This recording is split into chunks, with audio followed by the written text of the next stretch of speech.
Mas eu quero agradecer muito à Bárbara, ao Rodrigo, ao Anderson e ao Marcelo por estarem com a gente e convidar vocês para virem para cá para a gente começar o nosso painel e saber o que a gente, como Anjo, pode ouvir, o que eles esperam da gente, o que a gente espera deles e como que essa interação pode funcionar muito bem. Obrigada por estarem com a gente, por favor.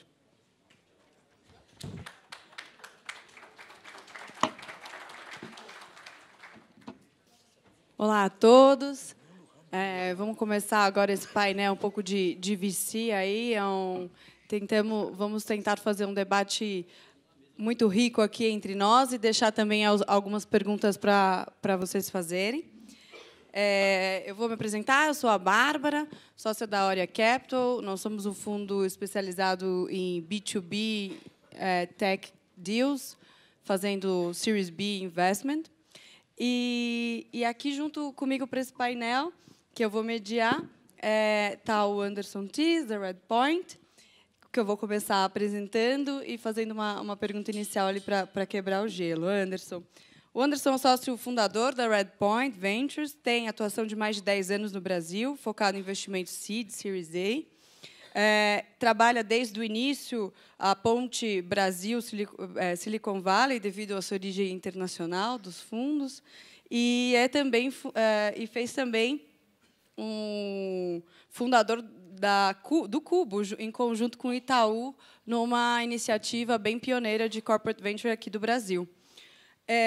Anderson, sem dúvida você liderou e acompanhou a evolução do ecossistema aqui nos últimos 10 anos.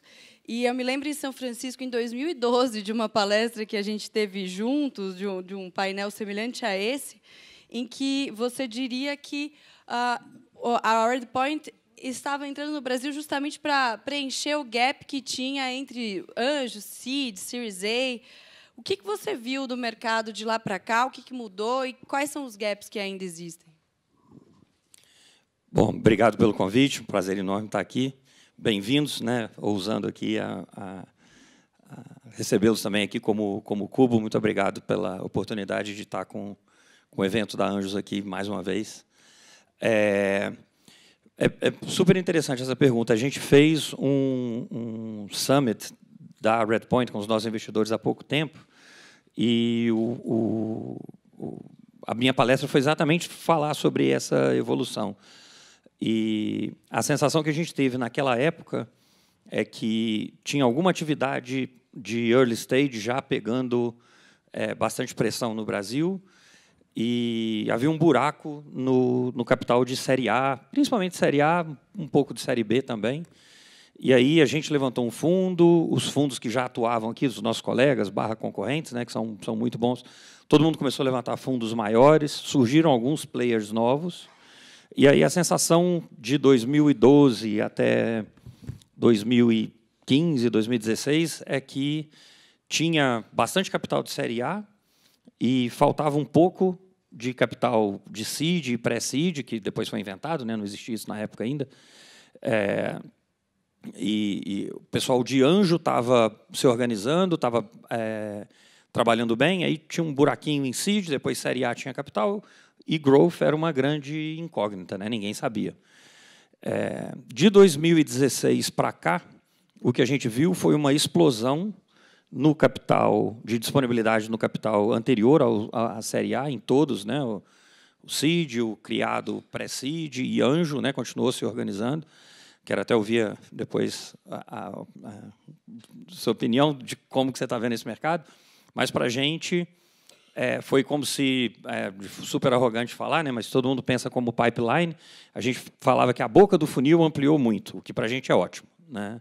E agora, com essa movimentação mais recente, a entrada do SoftBank, sem dúvida, é icônica, né, mas nos últimos anos a gente começou a ver grandes rodadas de late stage, e agora, com essa movimentação do SoftBank, uma abundância boa, não só por eles, mas com eles catalisando, sem dúvida, a disponibilidade de capital depois do nosso estágio. Então, a brincadeira que eu fiz é que antes tinha um buraco, aí virou uma montanhazinha na Série A, e agora a gente está meio miolo do ioiô, né? Tem muita coisa acontecendo no estágio anterior ao nosso, bastante capital depois. Então, eu acho que a gente vai... E como aconteceu em outros mercados, né, de ciclo em ciclo, preenchendo os gaps e ficando cada vez maior. Então, tá bem legal. Legal. Vou apresentar agora o Rodrigo. O Rodrigo é advogado, fundador da The Hayek Menezes, atua 10 anos também nesse mundo de investimentos anjos e de venture capital, e ele também é investidor anjo, e é por isso que ele pode ser um advogado que não usa terno. Mas, Rodrigo, a sua experiência profissional, né, assessorando os fundos e os anjos, definitivamente acredito que te influenciou na decisão de ser o investidor anjo. Agora, conta para a gente, o que te chamou a atenção? Foi porque eles iam muito bem e te inspiraram? Ou porque você viu que tinha muita gente ruim fazendo e era uma grande oportunidade de negócio para você? Bom dia. Obrigadíssimo pelo convite. Parabéns. Está funcionando?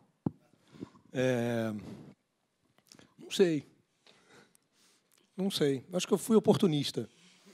Acho que talvez tenha sido isso. Estava ali olhando, olhava para o Anderson e falava, pô, ele vai ganhar dinheiro, deixa eu ver se está para ganhar dinheiro junto. Aí olhava para o Marcelo, ver se ele vai ganhar dinheiro, pô, eu vou ganhar dinheiro junto também. Então, na verdade, acho que foi um pouco de verdade, aqui refletindo um pouco mais, acho que foi oportunista. Migrar ali, a gente hoje, talvez hoje seja mais fácil de dizer, porque hoje a gente trabalha para mais de 40 fundos, né, de venture capital, de corporate venture, que estão fazendo seus investimentos, e mais de 100 startups. Então, olhar para isso hoje e dizer lá atrás, poxa, a gente imaginava que isso aqui fosse acontecer, talvez sim, a gente esperava que o ciclo fosse vir, mas não esperava que as coisas fossem... Talvez, acho que os últimos 2 anos aí pegou um hype super bacana, que já não é mais trend, acho que é uma constante. E ali eu acho que talvez tinha um pouco de... Tirando essa parte do oportunismo, sem meias palavras com ela, acho que tem uma segunda de que a gente via muita gente perdida. Eu vi aqui agora... Cadê o Fernando Campos? Está ali. Ó. Fernando, eu lembro em 2008, Fernando, foi isso? Em 2009, a gente foi ajudar a turma da GV, tinha um desafio que era o Intel Capital Challenge, que existia na época, que era uma competição, não era nem de startups, era de business plan ali. Estava começando startups, aí depois virou o desafio FGV, e eu me lembro que o melhor prêmio que a gente pôde dar foi um prêmio de mentoria. E eu quero pegar esse gancho, porque a empresa investida do Fernando... Fumajet, lembra? E a gente olhou e falou, poxa, porque a gente identificava que o empreendedor precisava de apoio, mais do que de dinheiro também, mas ele precisava de um apoio adicional além do dinheiro. Então, ali a gente conseguiu olhar, acho que tinha 10 anos como escritório, mas a gente também fez as primeiras operações lá no final da internet, então, Submarino, Netcard, enfim, Elefante, para quem aqui tem mais cabelo branco vai lembrar disso. Então, acho que ali foi também um quê de se ver como parte do ecossistema, como é que nós fazemos, a gente se beneficia disso, claro, mas também como é que a gente contribui para que isso aqui cresça. Então, acho que foi talvez ali um mistozinho de oportunidades. Legal. Vou apresentar o Marcelo, fundador da BZ Plus, gestora de Floripa, que atua com investimento seed. O Marcelo também é fundador aqui da Anjos do Brasil. Ele também foi empreendedor, teve 4 saídas de empresas fundadas. Marcelo, a gente tem 3 lados da mesa aqui que você já teve: investidor, anjo e empreendedor. Qual é o lado da mesa que você gosta mais de sentar? Os 3, mas por demagogia eu vou fazer investidor, né? E o que muda quando você tem sócios anjos ou sócios como fundo? Bom, agora a trajetória minha tem uma característica feliz ou infeliz, né? Porque eu era um empreendedor serial, né? Fiz 4 empresas. Depois virei investidor anjo, no começo dessa jornada aqui no Brasil, e de lá eu migrei para Venture Capital, né? Então, eu tenho essa felicidade de ter passado por esses pontos. Agora, como bem o Anderson e o Rodrigo já falaram, atuando como Venture Capital numa área muito clássica, que é pré-série A, assim, que a gente faz seed, né? Eu tenho essa vantagem de ver de uma forma diferente. Por conceito, eu acho muito bom quando uma startup vem já investida por um investidor anjo. por conceito. Se o investidor anjo for de uma rede de anjo conhecida, melhor ainda, porque a gente sabe que os critérios dessas redes são critérios que a gente tem uma similaridade bastante grande, né? Se forem anjos nossos conhecidos, melhor ainda. Mas, assim, isso, a princípio, é muito, muito bom. Não tem nenhum problema de ter um anjo na equação. É bom. De certa forma, ele faz um trabalho que, para nós, fundos, é um pré-trabalho, né, com o empreendedor. E, a princípio, a gente não tem nenhum problema. Inclusive, a gente tem investimento nosso de capital bastante relevante, inclusive, no CID, que os anjos, inclusive, permaneceram junto com a gente no conselho, estão lá com a gente no cap table. Legal. Bom, depois dessa breve introdução e perguntas iniciais, acho que a ideia é que vocês contem um pouquinho para a gente o que vocês estão procurando hoje para investir no curto e no longo prazo. Fiquem à vontade para todos. Como eu estou substituindo o João Klepler, né? Vocês sabem que o João é mais importante do que eu, então ele teve outro evento. Então eu vou falar primeiro bastante, porque o João fala bastante, né? Vou imitar ele bem, assim. Estou brincando. João, amigo. Tem que falar com sotaque. Com sotaque, Mas, não vou fazer jabá de livro também. Estou brincando, o João é um grande amigo. Mas, assim, eu acho que a gente passou assim, por algumas fases assim, no Venture Capital internacional e nacional. E hoje, particularmente, a nossa seleção ela continua sendo em 6 critérios importantes, que é problema, solução, diferença, o empreendedor e tal. Isso, para mim, continua muito importante. Nós, particularmente, fazemos só investimento B2B. A gente é ruim de fazer B2C, porque nós não temos experiência na equipe e também o cheque de B2C é muito grande. Então, a gente faz B2B, que a gente consegue trabalhar com um cheque de 2 a 6 milhões, então a gente faz bem. A gente está procurando muito hoje, além dos critérios tradicionais, uma coisa que tem me chamado muito a atenção. E vocês viram aqui no caso da Stone e no caso da Movile, que foi falado antes, o Ellison ele era CEO do Mercado Livre no Brasil, né?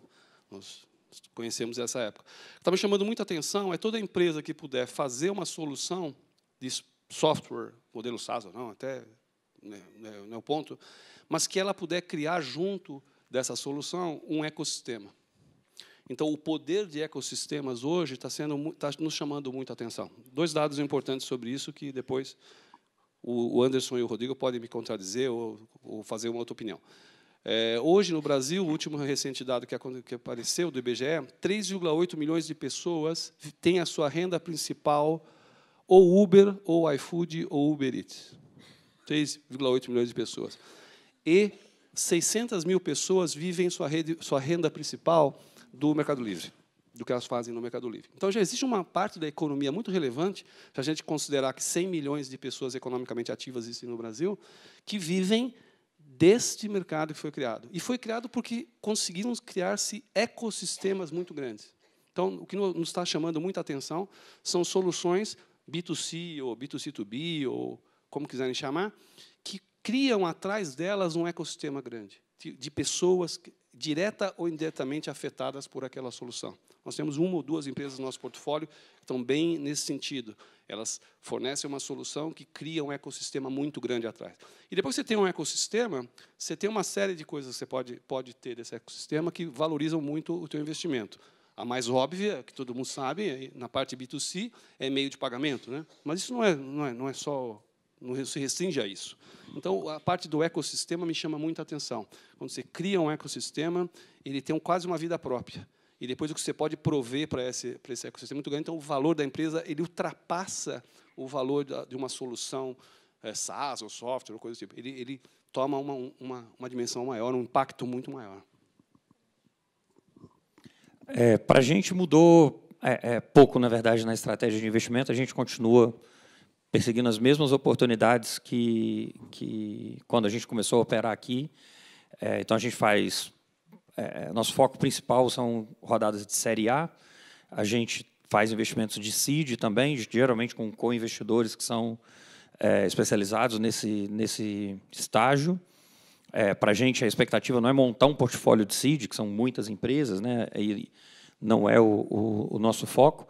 É como uma estratégia de construção de pipeline, conhecer melhor o empreendedor, conseguir fazer uma série A conhecendo de perto aquela empresa, há mais tempo.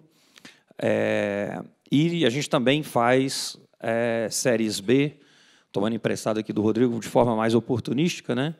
Ou porque a gente analisou a empresa e tinha um risco com o qual a gente não estava confortável na série A, e aí faz na série B, ou seja, fizemos bobagem na série A, né?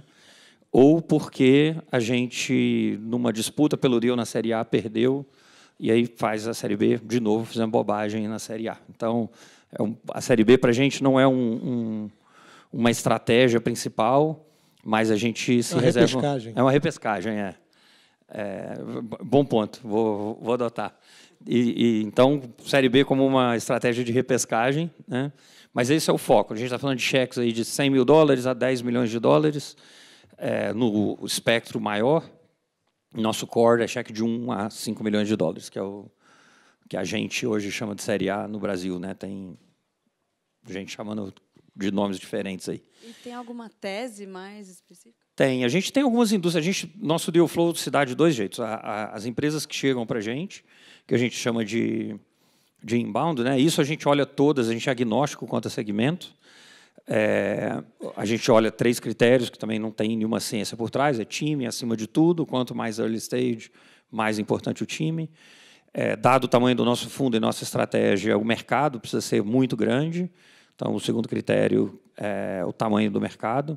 E o terceiro critério é o problema/produto. Também, quanto mais cedo na vida da startup, mais é o problema, né? À medida que vai desenvolvendo a solução, a gente consegue avaliar melhor o produto também. Mas esse é o tripé que a gente olha. Quando a gente faz deal flow proativo, que a gente vai mapear mercado, fazer o que a gente chama de landscaping, aí são, não por acaso, os andares aqui do cupo, né? Fintech, educação, saúde, tecnologias para varejo e soluções B2B. A forma mais simples de entender a abstração dessa tese de investimento, se dá para chamar desse jeito, é que a gente sabe que no Brasil e na América Latina tem um déficit muito grande de eficiência. Acho que é a única coisa que todos os economistas concordam, né?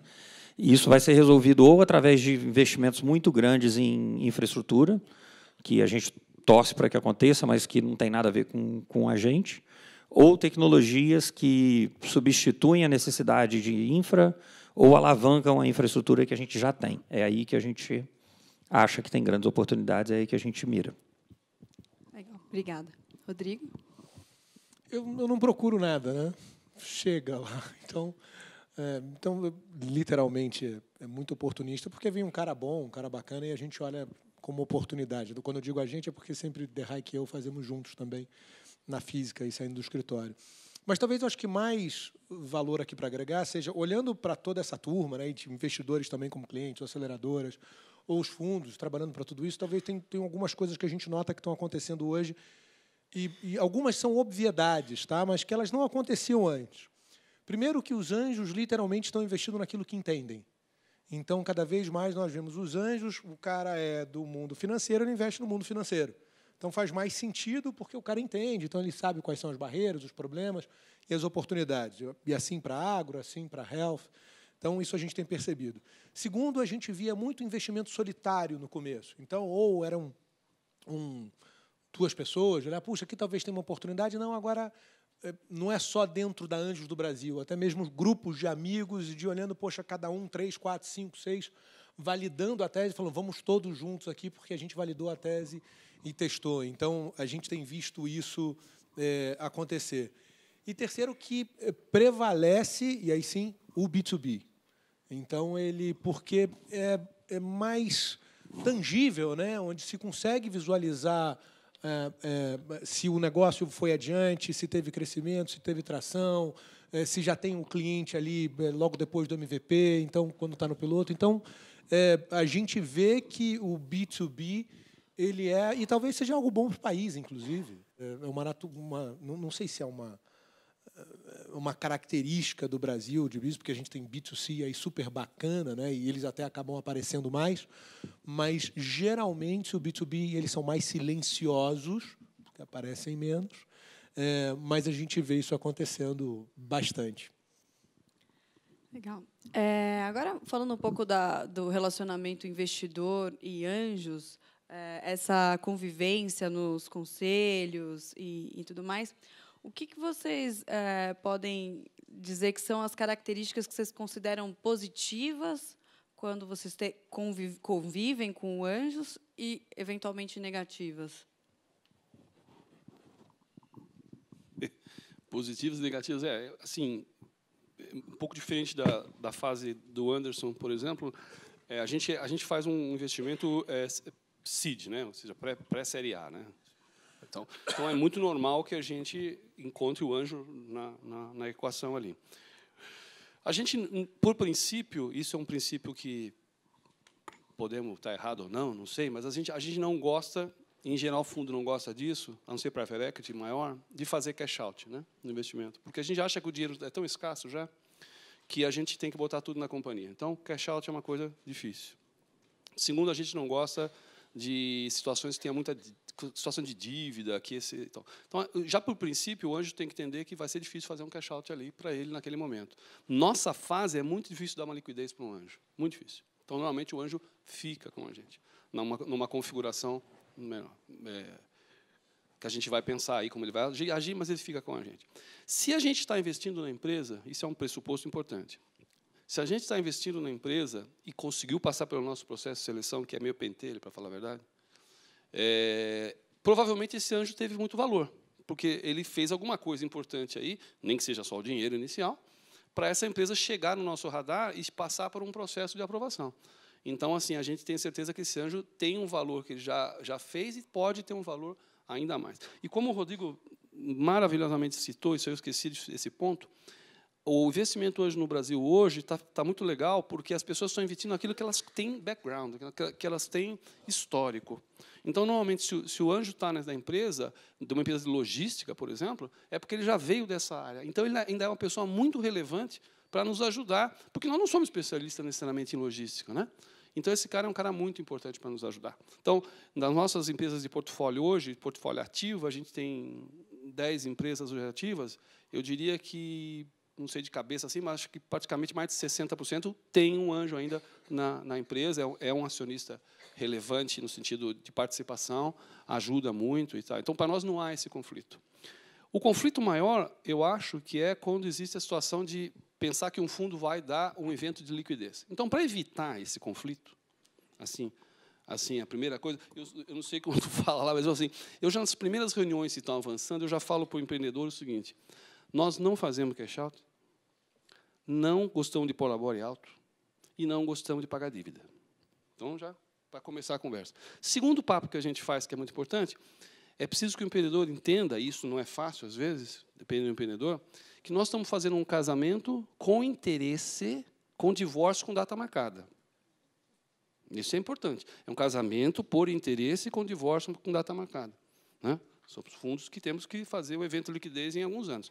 Então, é importante que essa coisa... Se o investidor anjo entende esse conceito e está disposto a fazer liquidez numa rodada posterior, que pode ser uma série A, pode ser uma venda da empresa, uma série B, está tudo pacificado, não tem problema. Mas é importante falar isso nos primeiros momentos que a empresa avançou no pipeline de avaliação, para não haver mal entendimento quando a coisa progredir.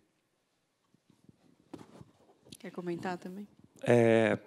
Concordo com tudo que o Marcelo falou, tentar dar uma cor diferente aqui. A gente também não gosta da ideia de dar cash out, porque quebra, inclusive, o alinhamento e a parceria que a gente precisa construir com os anjos, que é um trabalho difícil que eles fazem no início, e a gente não pode ter a dúvida de que o anjo, quando está selecionando a empresa, está pensando numa empresa que vai ficar muito grande e que ele quer participar disso no longo prazo. Se a gente começar a ver casos onde o anjo investe e, quando o Marcelo entrar ou quando eu entrar, ele ganha 5, 6 vezes o capital e fala, tá bom pra caramba, vou rodar de novo, vira um desalinho, porque o que ele passava a servir de endosso passa a virar um questionamento para a gente. Então, eu estou na mesma página. Acho que não tem problema nenhum numa série B, numa série C, cash out parcial, senão a roda também não roda para o anjo, né? Mas eu acho que esse ponto é importante. O que a gente via mais, eu trocava figurinhas com o pessoal para tentar melhorar, e que eu acho que já melhorou. Então, do que é bom e do que ficou bom, eu acho que vale destacar bastante a bagunça que acontecia em cap table, anjos pegando 45, 50, às vezes até controle de empresa. E eu entendi a raiz, né? Quando o anjo está investindo, não tem nada, então como é que você vai falar que a outra metade vale muito? Se o cara não tem prática, a gente via isso acontecer. A gente declinou, com certeza, deals, porque o cap table estava bagunçado. Eu acho que a gente é dos investidores que mais tem a paciência para parar, sentar, conversar e tentar, né, que a gente fala, arrumar o cap table, que é reemitir o pool, reincentivar os founders e tal. Mas a gente mesmo passa oportunidades, né, porque já está bagunçado demais. E outros fundos de colegas falam, eu nem olho. Se o founder tiver menos que X para a série A, eu já nem olho. Então, assim, eu acho que é um desfavor para os empreendedores, é um desfavor para os anjos, já diminuiu muito. Hoje, se eu tivesse que ser chato, né, a gente sempre, você acabou de pedir para a gente falar uma coisa ruim, eu acho que hoje o maior desfavor que a gente vê, a gente Redpoint, tá, e nem todos os fundos pensam igual, que a gente escuta de fundadores, quando eles chegam para falar com a gente, é uma coisa super jabuticaba que eu acho que está acontecendo muito no Brasil, que é anjo exigindo que a empresa tenha receita antes de fazer a rodada de anjo, depois chega no seed, os fundos de seed exigindo que a empresa tenha receita. Eu acho assim, uma pena, uma coisa completamente errada que a gente tem aqui no Brasil, que tem uma gama enorme de modelos de negócio que podem ficar muito grandes, muito legais, que simplesmente não vão funcionar, porque não dá para ter receita. Qualquer business de efeito de rede não dá para você monetizar, qualquer um, a grande maioria deles. Não dá para monetizar, porque, ao monetizar, você impede o crescimento acelerado da rede. Então, por aí já inviabiliza um monte. E um monte de negócio que poderia dar certo, dá errado, porque a complexidade de cobrar pelo serviço é enorme. Então, enquanto você não cobra, você tem usuário. Depois que você começou a cobrar, você tem cliente. Depois que você tem cliente, ele tem todos os direitos de consumidor. Como usuário, também tem vários direitos, mas o salto é enorme. A diferença de expectativa é muito grande. E a liberdade do dono do produto, né, do empreendedor, em mudar as coisas, depois que ele começou a cobrar por aquilo, despenca. Então, assim, eu acho, se eu tivesse que, né, pudesse usar uma fichinha para mudar uma coisa hoje, no que chega para a gente, na série A, por que você está cobrando? Por que você está dizendo? Porque senão eu não consegui levantar a rodada. Ouvi isso de todos os investidores com os quais eu falei. Eu acho que é um estágio de maturidade. A gente tem no portfólio já do fundo de 2012 empresas que foram monetizar na série C. E são grandes casos de sucesso. Passei direto, casos incríveis que a gente tem muito orgulho. Se a gente tivesse usado esse filtro no nosso estágio, já teria dado ruim para esses empreendedores. Eu concordei aqui com a parte de cap table, não sei se concordei totalmente com a parte da saída, porque vai bem no gancho do que você mencionou, de falar as saídas estão acontecendo parcial ou totalmente nas séries B em diante. Então, a gente tem visto isso acontecer de verdade. Talvez aqui eu vou trazer... acho que os 3 exemplos são iguais, mas são 3 exemplos dos últimos... desse ano, pessoal, assim, desse primeiro semestre. Tá? Eu acho que isso aqui talvez seja mais rico. Os anjos têm... E vou para a parte ruim, já que vocês falaram mais da parte boa. Tem anjo atrapalhando deal. Então, tem anjo atrapalhando rodada nova de investimento. E como é que os anjos estão atrapalhando essa rodada? E eu vou citar esse exemplo, claro, uma pena não poder citar o nome, porque um deles é bastante conhecido. Tem uma negociação, vem uma nova rodada. Nesse caso, foi uma série B. Tem uma saída parcial, né? Bom, é o caso real, então tem uma saída parcial para um dos anjos, uma saída total para outro anjo. E ali, com um term sheet negociado, tudo alinhado, etc. e tal, quando a gente está chegando no finalzinho da negociação, o anjo tenta alguma coisa a mais. De falar, e estava alinhado, tá bom? Então, de falar, então, primeiro aqui a gente entra num problema de reputação, tá? Um problema de caráter. Depois me conta quem são. umas 2 garrafas de vinho, São Francisco, porra, lá no, ou na Lávica e tal, putz, umas 2 garrafas para cada um. Tá bom? Fechou.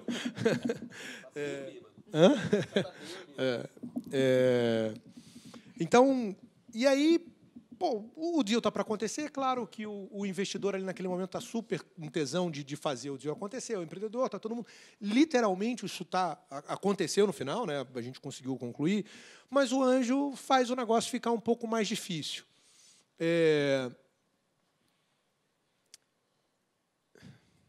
Vamos lá, eu falei que tinham 3 exemplos, né? Eu vou botar isso aqui um pouquinho paradinho, deixa eu ir para o outro. Literalmente, nesse segundo exemplo, para dizer, era uma série A, era mais incomum, era uma saída para correção de cap table, tá? Então precisava, mas o anjo estava fazendo um bom retorno. Simplesmente o investidor tirou a oferta da mesa. Esse deal não saiu. E o anjo, obviamente, se arrependeu, porque o cara, lembrem-se, estava ganhando dinheiro. Tá bom? Então, estava ganhando ali um retorno razoável. O cara estava um pouco chateado, porque tinha correção de cap table, o dia era legal, mas ele tinha comido realmente muito equity, aqui vamos na concordância do problema, e o deal não saiu, cara. Então, o anjo atrapalhou o deal. E acabou, assim, a empresa continua, a relação entre empreendedor e anjo está horrorosa, o empreendedor talvez não vai... Enfim, eu não sei como é que estava a empresa, a gente estava pelo fundo, não sei como é que a empresa está indo agora nesse pós, mas o empreendedor, naquele momento, poxa, cortou tudo que o anjo se sentia um pouco mais do que mentor da companhia, nesse caso específico, repetindo, ele se sentia à parte. Então, o empreendedor cortou o apoio do anjo dentro da companhia. Cara, todo mundo perdeu. Não teve ninguém que ganhou nesse caso. E no outro, teve uma perda de energia superlativa, repetindo, o deal acabou acontecendo, o anjo teve que fazer a concessão porque o cara estava ganhando, mas, cara, e a gente, na primeira vez que a gente viu isso acontecer, foi num dia de health tech, tá bom? Então, dá para falar que é o do que não tem exemplo. O investidor, até na minha opinião, acabou agindo mal, porque o investidor acabou tendo que entrar para negociar em nome dos empreendedores e com o anjo, falar, se sou investidor, se eu sou o Anderson e o Marcelo, quer saber, cara, tchau. Tem mais deal. Talvez se fosse em 2009, quando a gente tinha... Era um pouco mais raro encontrar deals bons ou bons empreendedores, você falava assim, cara, vou fazer um esforço aqui. Agora, que está com muito deal bom para esses caras fazerem, tchau, cara, eu vou para o próximo. Eu vou para o próximo. Então, acho que aqui tem um caráter, talvez, nosso de colocar na mesa um pouco de falar assim, olha, há padrões dentro da indústria. E esses padrões, ele fala, olha, o anjo ele vai ficar com direito preferencial logo na primeira rodada, mas depois vem o fundo, esse fundo fica com direito que se sobressai sobre o anjo, aí depois vem um novo fundo que vai também estar mais à frente nos direitos econômicos sobre os outros 2 investidores. Então, tem regrinhas que já estão um pouco padronizadas e que não são difíceis da gente conhecer. Está ali, cara, está na mesa. Então, acho que aqui vai um pouco com uma crítica para essa turma, e um desses anjos é um cara até razoavelmente conhecido, de que, olha, esse cara, onde ele estiver, e se aparecer no escritório fundo que vai investir nessa empresa, repetindo, a gente trabalha para 40 fundos. Na hora, a gente vai falar, olha, aconteceu isso daqui, cuidado, vê se você quer ir adiante mesmo. Vai prejudicar o portfólio de vocês. E essa indústria é pequena, pô. Bom, está crescendo para caramba, mas, do ponto de vista de número de pessoas, é pequena. Ela toda se fala. Então, acho que talvez aqui vai um alerta, talvez um pouco um sinal amarelo aí, mais do que eu vejo. Acho que se eu puder contribuir um pouquinho também nessa discussão, a gente está no Series B, agora eu estou no Series B, então eu acabo convivendo muito com cash out, sim, já de alguns anjos. Mas acho que não vejo tanto uma regra de como vamos dar cash out 100%, queremos tirar todos os anjos do cap table. Acho que não é isso, mas acho que sim, depende muito da postura do anjo, depende muito realmente do que ele está agregando de valor ali para a companhia. A minha última pergunta era para falar só sobre cash out, mas acho que a gente já falou aqui. Então, eu gostaria de deixar aberto. Sei que vão surgir muitas perguntas aí.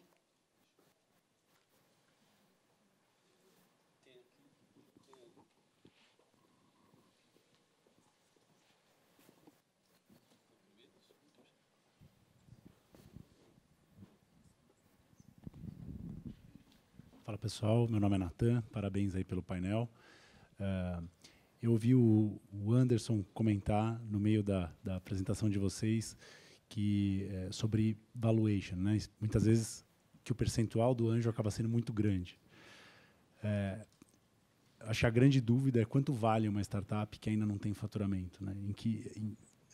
Acho que se vocês hoje já têm dificuldade em definir um valuation na hora de entrar numa Series A, Series B, imagina nós que estamos lá no início, né? Quando está na ideia, começando a faturar ou na fase de prototipação. Então, que dicas vocês podem dar para a gente para chegar nesse número e chegar com a empresa saudável, tanto para o anjo quanto para quem vai entrar nas próximas rodadas? Bom, eu vou falar o que dar dica para isso. Eu vou falar, mas não sou dono da verdade nem professor de Deus, tá? Então eu vou falar o que eu usei, o meu critério que eu usei nos 7 investimentos anjos que eu fiz antes de virar venture capital. Eu não faço mais investimento anjo por uma questão de conflito de interesse, então eu não faço mais, mas mantive aí um portfólio, vendi alguma coisa. Normalmente, você fazer um valuation de uma startup é uma ciência do zero revenue, é muito difícil. A gente sabe. Então, normalmente, e vou falar, pode ter erro no que eu vou falar, mas é o que eu fazia, a gente faz um cálculo razoável, se ela estiver no começo dela. Normalmente, quando você faz investimento anjo, você investe em PowerPoint, né? Quando você faz investimento seed, você já investe em Excel um pouquinho. Mas, geralmente, o investimento você investe em PowerPoint, né? PowerPoint. O melhor investimento anjo que eu fiz foi em Guardanapo, mas foi em PowerPoint. Então, você não tem uma referência muito razoável. Você tem alguns benchmarks e coisa parecida, fintech, healthtech, tal, mas cada caso é um caso, cada região é uma região. Então, normalmente, naquela época que eu fazia, eu mais ou menos calculava 18 meses de necessidade de dinheiro para para chegar no MVP. Era isso. 18 meses. Então, tem 3 caras lá e tal, uma salinha, faz a continha, 18 meses. Não é perfeito, mas é o que eu usava. Esse foi o primeiro conceito. Segundo conceito, como bem falou o Rodrigo, a gente era um pouquinho mais disciplinado, então a gente já partia do princípio, independente do tamanho do cheque, ou independente do valuation, nós nunca vamos ter mais de 20% da empresa. A gente preservava o cap, nós ou o grupo, né, que estivéssemos ali, preservávamos o cap table porque sabíamos do problema que vinha lá na frente. Então, aliás, é o seguinte, se você botar como anjo 70%, quando o Anderson entrar, ele vai falar assim, ó, volta para 15 aí, meu. Ele refaz o cap table em 5 minutos. No melhor caso, né? O ruim é você... deixa para lá. Então, já tem que fazer assim. E a outra pergunta que a gente respondia muito importante, que essa é muito relevante também, que é uma pergunta que a Maria Rita responde 4 vezes por dia, é quanto que eu devo botar como anjo em investimento anjo? Eu fundei poupança imobiliária. Eu sempre falava até 5% do seu patrimônio total. Então, esse é um drive legal. Até 5% do meu patrimônio total, mais ou menos 18 meses para chegar num MVP legal, né? Receita, realmente, como o Anderson bem falou, é irrelevante, até atrapalha ficar atrás de receita nesses primeiros 18 meses. Então, para chegar num MVP legal, 18 meses, custa R$ 12.790 por mês a empresa. Então, vai dar aí uns 150, 200 pau de investimento ano. É mais ou menos o que eu fazia. E nunca ultrapassava o limite. Não é um problema legal, como bem falou o Rodrigo, é um problema de posicionamento, de 20%, 25%, aí no máximo, na mão de anjo. Normalmente é bom ficar em 15%. Até 15%.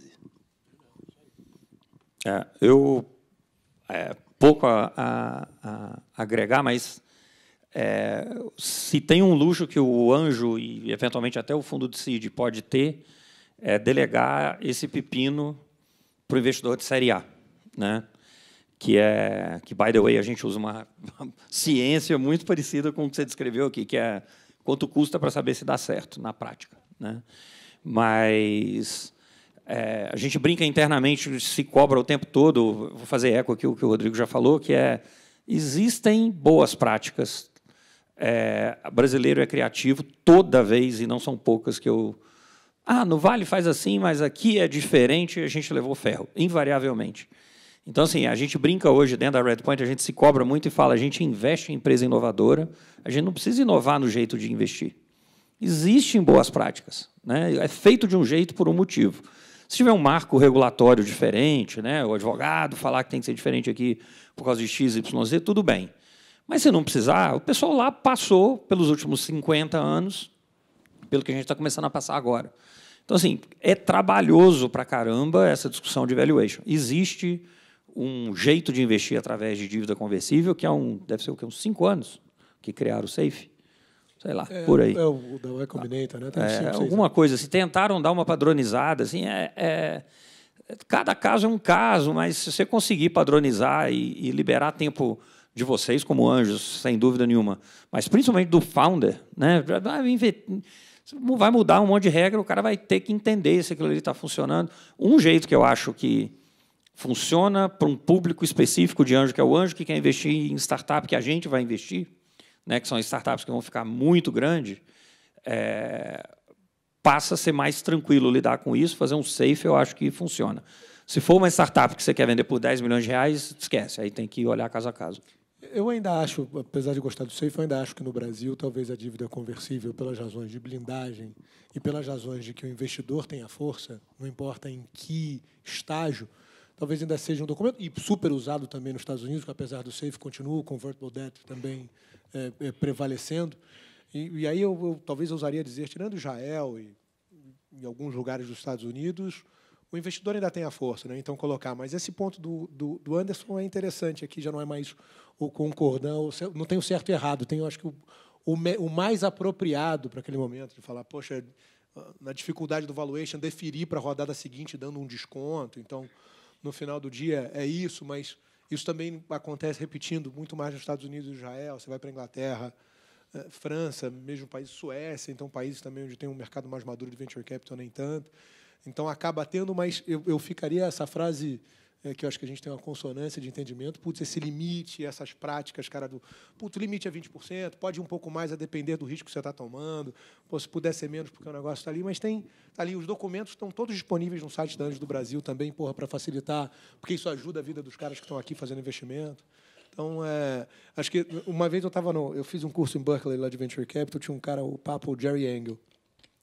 E aí ele fez lá uma metodologia, de olha, o valuation é assim, valuation assado e tal, e todo mundo terminou, eram, sei lá, 60 alunos. Eu falei, mas Jerry, como é que faz o valuation desse negócio aí, cara? A gente não entendeu.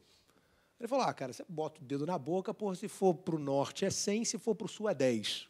Então, de falar assim, no final do dia, mesmo eles que têm um monte de track record, tem muita dificuldade nesse momento do very early seed ali, do Friends and Family e tal. Então, mas o limite do percentual e da alocação de recursos é o que vai dar o valuation. Eu tenho, só para te dar um pouco de risada, quando eu comecei o negócio de investimento anjo, eu falei, mas vou estudar esse negócio direito, né? Aí eu fui fazer um curso de valuation nos Estados Unidos, fiz 4 da Moldora. Sabe para que serviu? Para nada. Gastei $3 mil de nada, porque não tem sentido o que o cara fala para o negócio que a gente faz. Nem para Série A, hein? Nem para Série A. Então, realmente é o que a gente mais ou menos usa na prática aqui que funciona. Boa tarde já, né? Ives Nogueira, eu sou empreendedor lá em Recife, lá no Porto Digital. Integro o conselho do Porto Digital, inclusive uma cadeira que foi aberta há 2 anos para investidor anjo. É importante para a gente lá. E, no momento, eu lidero o núcleo de investidores anjos da Anjos do Brasil, lá em Pernambuco. A minha dúvida para o painel é o seguinte, os investidores anjos estão encontrando alguma situação onde os VCs vão entrar na primeira rodada mais forte de investimento. Vou falar aí para os valores, cheques de 2 a 5 milhões de reais, por exemplo.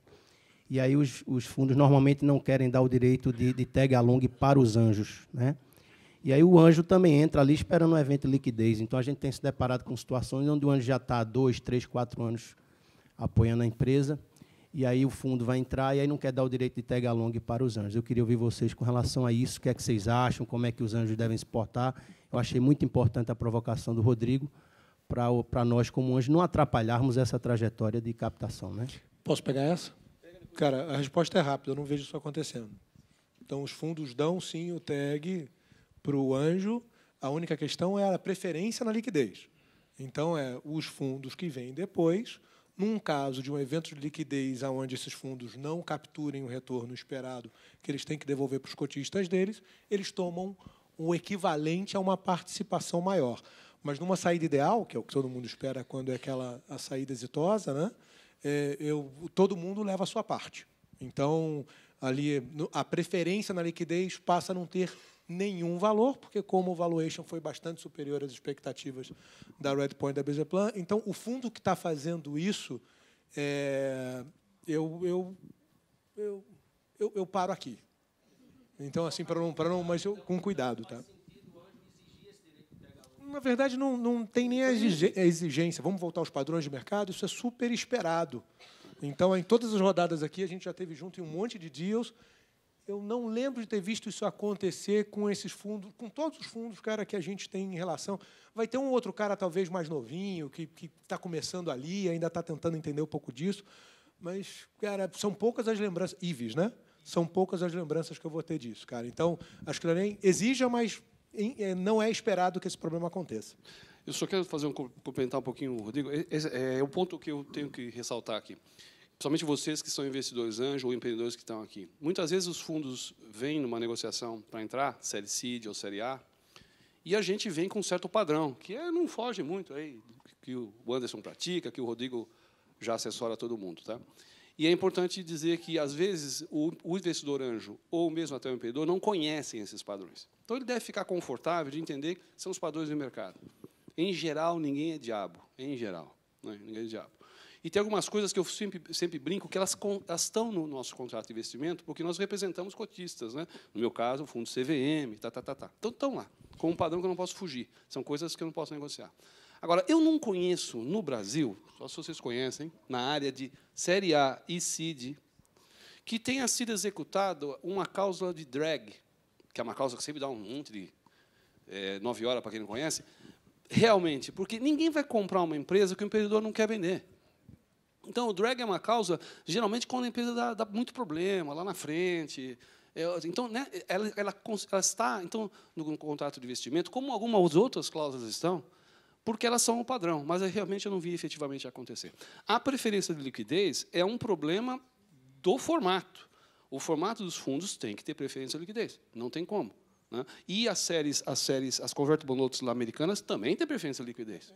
Como os contratos de mútuos também têm preferência de liquidez. Então, é normal a preferência de liquidez. Você está tomando um risco, você tem preferência de liquidez. Então, isso é normal. Mas o TEG, como o Rodrigo falou, se tem fundo fazendo, sou estranho. Bom dia a todos. É a primeira a levantar.